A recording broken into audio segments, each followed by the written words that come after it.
Tilo, qaragin, Qulog'im senda. savol bor.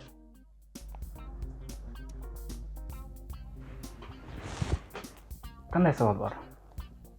Xo'p, aytaylik. Mana shu oylar, ranglar, sifatlarga oid so'zlarni yodladik ham deylik. Lekin bu so'zlardan foydalanib qanday gap tuzishim mumkin? Demak, sen bilan biz to be ni ko'rib chiqishimiz kerak ekan.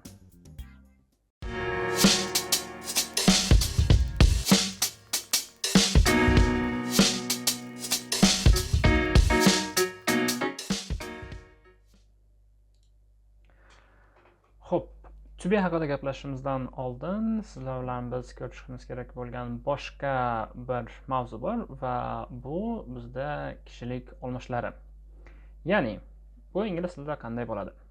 Bu bizda subject pronouns deb nomlanadi. Ya'ni o'zbek tilida ham bilamizki, bizda ega so'z turkumi mavjud va xuddi shunday ingliz tilida ham bunday so'z turkumi mavjud va uni biz subject deb ataymiz. Ya'ni gap kim haqida yoki nima haqida ketadigan bo'lsa, o'sha so'z turkumi yoki bo'lmasam gap bo'lagi deylik, bu subject deb ataladi va o'zbek tilida bu esa ega, ya'ni kim, nima savollariga javob bo'luvchi so'zlar. Va egadan tashqari bizga kerak bo'ladigan bugungi mavzu bu aynan subject pronounlar hisoblanadi. Ya'ni subject pronounlar bular o'zbek tilida kishilik olmoshlari deb ataladi. Biz bilamizki, kishilik olmoshlari shaxslar bor bizda, ya'ni birinchi shaxs hamda ikkinchi shaxs hamda uchinchi shaxslarga bo'linadi. Birinchi shaxs birlikda bizga kerak bo'ladigan subject pronoun bu I va uning tarjimasi men. Ikkinchi shaxs you, tarjimasi esa sen yoki sizlar. Uchinchi shaxs esa he, she, it va o'zbek tilida ularning barchasi u deb tarjima qilinadi. Endi ularning farqlariga haliroq to'xtalamiz va undan oldin esa ko'plik shakllarini ko'radigan bo'lsak, birinchi shaxs ko'plikda bu bizda we mavjud. Ya'ni bu tarjimasi biz degan ma'noni bildiradi.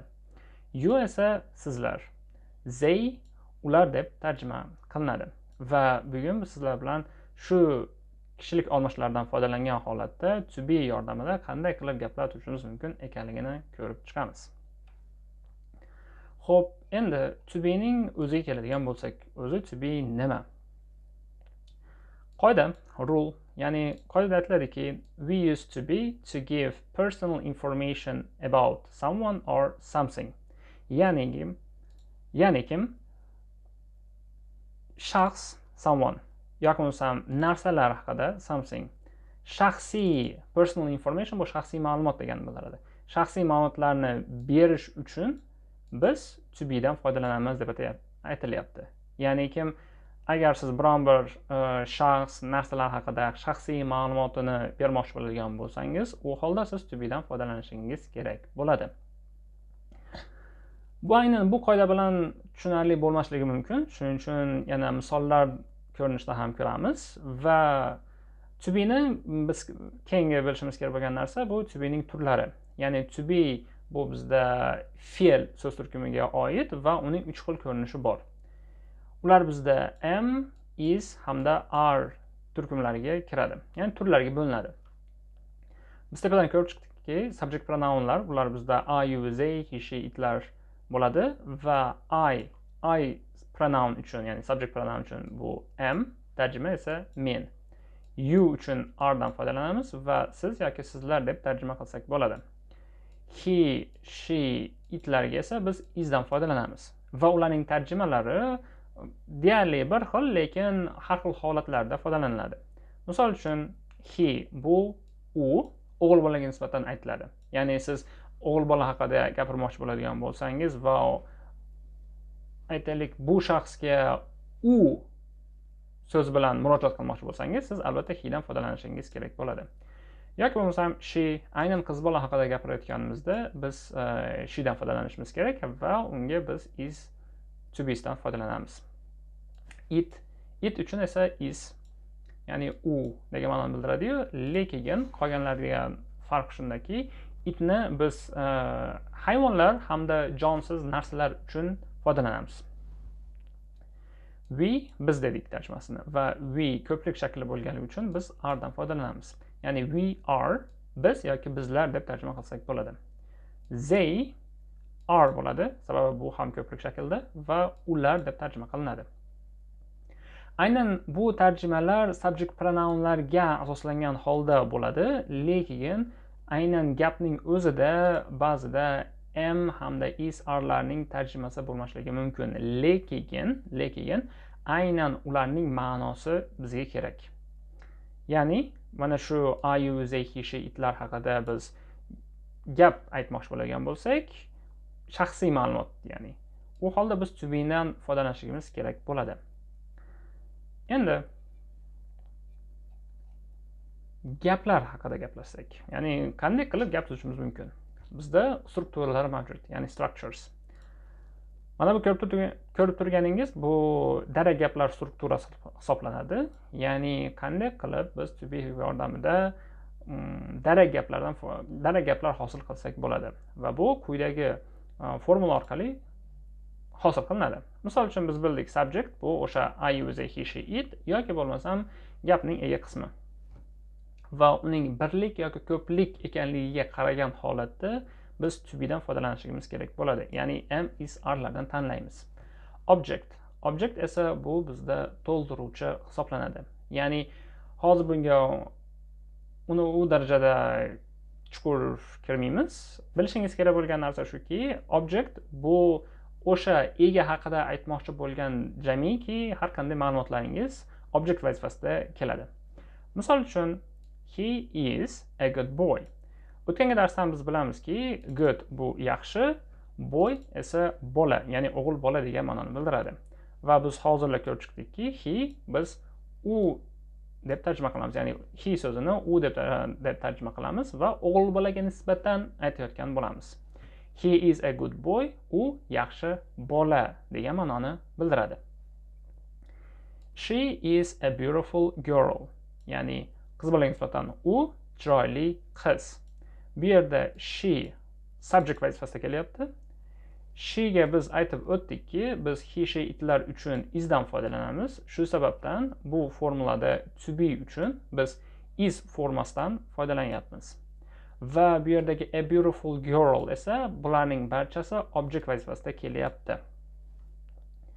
Girl, aynan girl so'zining tarjimasi bu qiz. Beautiful bu bizda chiroyli. A bu qanday tushuntirsam ekan? Otlardan oldin qo'yiladigan qo'shimcha desak ham bo'ladi. Bu haqida yana keyinchalik gaplashamiz. Yana bilishingiz kerak bo'lgan narsa bu birlik ma'nosini bildiradi va aytyapmizki, u chiroyli qiz. Ya'ni u chiroyli qizda, ya'ni bitta ekanligini ko'rsatyapmiz. Yoki bo'lsam he is a good father. U yaxshi ota.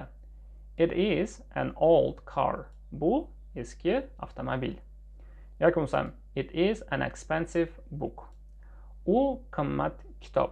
Ya'ni biz kitoblar uchun, ya'ni kitob bizda nima so'roviga javob bo'ladi va u jonsiz predmet hisoblanadi. Shu sababli ham biz itdan foydalanyapmiz. He dan emas yoki she dan emas.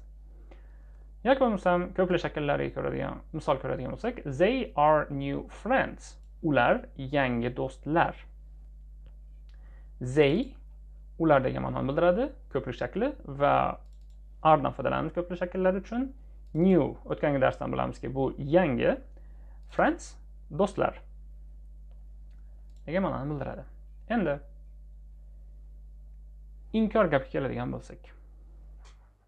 Inkor gap not qo'shimchasini qo'shish orqali hosil qilinadi. Ya'ni not bu inkor ma'nosini beruvchi so'z yoki bo'lmasam qo'shimcha.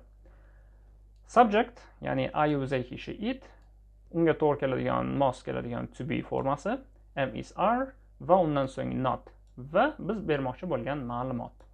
Bu bizda inkor gaplar formulasi hisoblanadi.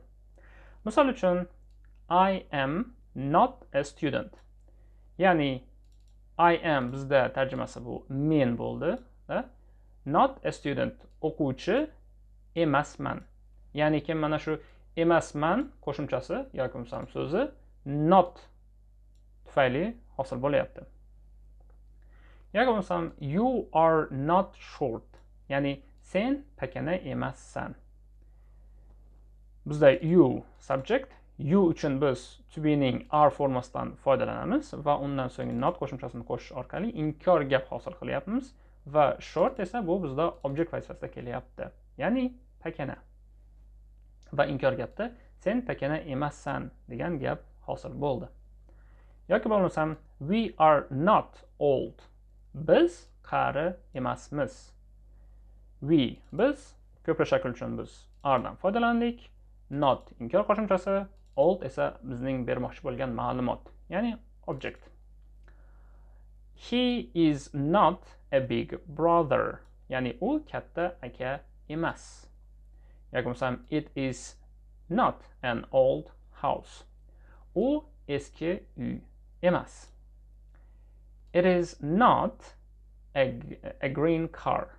U zangori avtomobil emas.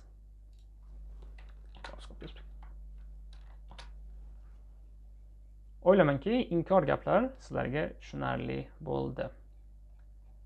Endi navbatda savol turlari. Ya'ni savol gaplarni, so'roq gaplarni qanday hosil qilsak bo'ladi? So'roq gaplarni biz to be hamda subjectlarning o'rinlarini almashtirish orqali hosil qilamiz. Ya'ni faqatgina to be subjectdan oldinga chiqib qolsa, bas, u savolga aylanadi. Misol uchun biz you haqida gaplashmoqchimiz. Ya'ni aytaylik, men sizga qarata aytyapman-da, savol so'ramoqchi bo'lyapman va you uchun biz bilamizki are formasidan foydalanamiz. Shuning uchun are birinchi o'rinda yozilyapti. Ya'ni bu bizda to be. Are you a father? Ya'ni siz otamisiz degan ma'noni bildiradi. Yoki bo'lmasam is he a good student? U yaxshi o'quvchimi? Ya'ni mana shu o'zbek tilidagi m qo'shimchasi aytaylik savol shakllariga qo'shiladi, to'g'rimi? Ya'ni savol gaplarda m qo'shimchasidan foydalanamiz birinchi shaxs birligi uchun. Uchinchi shaxs birligi uchun. Va agarda bizda he is a good student degan gap bo'lganda edi, u holda u yaxshi o'quvchi bo'lib qolardi. Ya'ni mana bu m qo'shimchasini olishlikka to'g'ri kelmasdi. U yaxshi o'quvchi, u yaxshi o'quvchi gapimiz hosil bo'ladi. Lekin biz aynan savol qilmoqchimiz va shu sababli ham is oldinga chiqyapti-da. Mana bu qo'shimcha o'zbekchaga tarjima qilganimizda m qo'shimchasini qo'shishimiz kerak. Xo'p, buni o'chirib yuboraman chalg'itmaslik uchun. Xo'p, endi is she a tall girl? Ya'ni u baland bo'yli qizmi degan ma'noni bildiradi. Yoki bo'lmasam are they from Uzbekistan? Ya'ni ular O'zbekistondanmi? From bu bizda dan qo'shimchasini beradi. M bo'ladigan bo'lsa, bu are oldinga chiqib qolganligi tufayli. Ya'ni are they from Uzbekistan? Ular O'zbekistondanmi? O'ylaymanki, sizlarga darak gap, so'roq gap hamda inkor gaplar tushunarli bo'ldi va endi navbatda sizlar bilan to be larning short forms, ya'ni qisqa ko'rinishlarini ko'rib chiqamiz. Xo'p, biz sizlar bilan shu vaqtgacha misollarda ko'rganimiz bu full forms deb ataladi, ya'ni to'liq shaklda yozilishi. Endi ularni biz qisqa ko'rinishda ham yozishimiz mumkin quyidagicha. Ya'ni I am bizda I'm bo'lib qoladi, ya'ni m harfi tushib qolib, A harfi tushib qoladi, ya'ni m harfini o'zi I ga qo'shiladi va ularning o'rtasida albatta apostrof belgisi bo'lishi kerak. You are, he is, his, yoki bo'lmasam she is, she's, it is, its ko'rinishga keladi. Xo'p, ko'plar shakllarda bo'ladigan bo'lsa ham we are, you are, they are ko'rinishiga keladi va talaffuz qilinadi. Inkor shakllariga keladigan bo'lsak, I'm not, ya'ni buni boshqa qisqartirib bo'lmaydi. I'm hamda not qo'shimchalari qo'shiladi xolos. Lekin qolganlarda ikki xil ko'rinishda qisqartirsak bo'ladi. Ya'ni you are not deb, ya'ni you bilan are ni qisqartirgan holatda ham aytsak bo'ladi. Yoki bo'lmasam you aren't shaklda to be bilan not ni ham qisqartirsak bo'laveradi. Ya'ni o harfi tushib qoladi, t dan oldin esa apostrof qo'yiladi. Yoki bo'lmasam he is not, he isn't, she is not, she isn't, it's not, it isn't ko'rinishlariga keladi. Ko'plar shakllarida ham xuddi shunday. We are not, we aren't, you are not, you aren't, hamda they are not, they aren't shakliga keladi hamda talaffuz qilinadi. Ya'ni yuqorida aytilgan barcha gaplarning o'rnida, misol uchun I'm not a student gapining mana bu ko'rinishda ham yozsak bo'ladi va ma'no jihatdan hech qanday o'zgarishga uchramaydi. Ya'ni oldin ham men talaba emasman degan ma'noni berardi, hozir ham xuddi shu ma'noga ega bu gap. Yoki bo'lmasam you aren't deydigan bo'lsak, sen pakana emassan degan ma'noni saqlab qolaveradi. Faqatgina bu qisqa ko'rinishi bo'ladi. Odatda buni siz pronunciationda yo'q, speakingda eshitasiz, ya'ni og'zaki nutqda ko'proq qisqartiriladi. Yozma ko'rinishda norasmiy shakllarda qisqartirish mumkin. Rasmiy, norasmiy yozuvlar, xatlar haqida keyinchalik bilishamiz, lekin umumiy holatda shu. Endi savollar bo'lgandan keyin bizda albatta javoblar ham bo'lishi kerak. Ya'ni short answers, qisqa javoblar. Savollar berilganda biz bu savollarga xohlasangiz to'liq javob berishingiz mumkin, yoki bo'lmasam qisqacha javob berishingiz ham mumkin. Misol uchun are you father degan savolimizda, ya'ni siz otamisiz? Javob berish mumkin. Yes, I am. Yoki bo'lmasam no, I'm not. Shu joyda e'tibor berishingizni xohlardimki, aynan yes hamda no so'zlaridan so'ng albatta virgul qo'yilishi kerak, agarda bu yozuvda bo'lsa. Ya'ni sizlar testlar yechishingiz mumkin yoki bo'lmasam yozayotganingizda albatta virgul qo'yish esdan chiqmasin. Va pozitiv, ya'ni qanday bo'ladi? Pozitiv javob berayotganingizda I am alohida yoziladi, qisqartirish mumkin emas, lekin inkor gapda to be da qisqartirishimiz mumkin. Yoki bo'lmasam yana boshqa bir misol. Is she a tall girl? Ya'ni u baland bo'yli qizmi? Yes, she is. Alohida. No, she is not. Qisqartma ko'rinishida. Are they from Uzbekistan? Ular O'zbekistondanmi? Yes, they are. Ha, ular shunday. Yoki bo'lmasam no, they aren't. Yo'q, bunday emas deb tarjima qilsak bo'ladi. Ya'ni sizning javobingizdagi nima bo'ladi? Pronounlarni siz albatta savolga qarab turib aniqlab olishingiz kerak bo'ladi. Ya'ni gap kim haqida gap ketyapti? Misol uchun endi are you deb turib bu savol aynan menga berilayotganligi tufayli men o'zimdan kelib chiqqan holatda javob berishim kerak. Shuning uchun bu yerda aydan foydalanyapmiz. Lekin is she a tall girl deb turib u qiz haqida gapirayotganligimiz tufayli javob ham u qiz haqida bo'ladi. Umumiy holatda strukturasi qanday bo'ladi? Qisqa javoblardagi yes, subject va subjectga to'g'ri keladigan to be formasi. Yoki bo'lmasam no, subject, to be va albatta not qo'shimchasi. O'ylaymanki, sizlarga darslar tushunarli bo'ldi. Shu va boshqa qo'shimcha materiallar uchun Telegram kanaliga o'tinglar. U yerda shu va boshqa materiallarni yuklab boraman va o'tilgan barcha darsliklar ustidagi mashqlarni ham o'sha yerdan topishingiz mumkin. So with this, our lesson is over. Thank you, goodbye. Have a nice day. Xo'sh, savollar bormi? Mavzu tushunarli bo'ldimi? Demak, shaxs va narsalar haqida shaxsiy ma'lumot berish uchun biz to be dan foydalanishimiz kerak ekan. Tushunarli.